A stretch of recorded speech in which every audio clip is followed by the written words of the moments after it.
So ഈ രണ്ട് അക്കൗണ്ടും നിങ്ങൾക്ക് ഡീറ്റെയിൽ ആയിട്ട് അനലൈസ് ചെയ്യാൻ പറ്റും. ഞാൻ അതിന് എഫ്എക്സ് ബ്രോ എന്ന് പറഞ്ഞിട്ടുള്ള ഒരു സൈറ്റാണ് യൂസ് ചെയ്യുന്നത്. അതിൽ നമ്മൾ എൻ്റെ കാര്യങ്ങൾ നമ്മൾ സെൽഫായിട്ട് ട്രാക്ക് ചെയ്യാൻ വേണ്ടിയിട്ട് പറ്റും.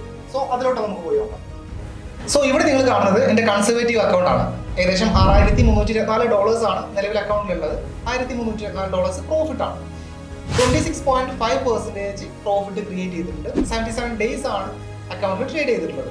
അതായത് 51.9% ആണ് വിൻ റേറ്റ് ആയിട്ട് കാണിക്കുന്നത് അല്ലേ. ഇവിടെ പീക്ക് ഡ്രോ ഡൗൺ എന്ന് എഴുതി കാണിക്കുന്നത് നിങ്ങൾ കാണുന്നുണ്ട് -4.4%. ഇതാണ് ഒരു ട്രേഡർ അളക്കാനുള്ള ഏറ്റവും നല്ല മാർഗം എന്നുള്ളത്. അയാൾ എത്ര ആണ് അയാളുടെ ഡ്രോ ഡൗൺ കൊണ്ടുപോയിട്ടുള്ളത് എന്നുള്ളതാണ്. ഇവിടെ 4.4% മാത്രമേ എൻ്റെ അക്കൗണ്ടിൽ ഡ്രോ ഡൗൺ പോയിട്ടുള്ളൂ. അതുപോലെ തന്നെ monthly return, total return, weekly return എൻ്റെ ഒരു കാര്യങ്ങൾ ഇതിൽ കാണിക്കുന്നുണ്ട്. നമുക്ക് ഇനി അഗ്രസീവ് അക്കൗണ്ടിൻ്റെ ഡീറ്റെയിൽസ് കൂടി നോക്കാം. സോ ഇത് നിങ്ങൾ കാണുന്നത് എൻ്റെ അഗ്രസീവ് അക്കൗണ്ടാണ്.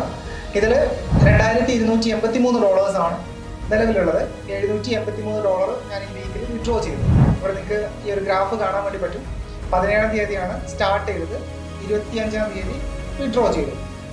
പ്രോഫിറ്റ് ക്രിയേറ്റ് ചെയ്തത് 53.7% ആണ്. ഇവിടെയും പീക്ക് ഡ്രോ ഡൗൺ വന്നിട്ടുള്ളത് 7.8% മാത്രമാണ്. പ്രോഫിറ്റ് ഫാക്ടർ കാണിക്കുന്നത് 2.52 ആണ്.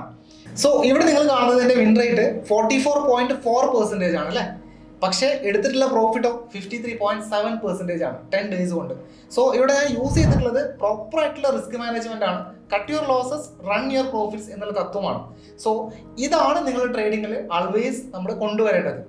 കൃത്യമായിട്ട് റിസ്ക് മാനേജ് ചെയ്യുക, സൈക്കോളജിക്കലി ആൾവേസ് ബാലൻസ്ഡ് ആവുക എന്നുള്ളതാണ്.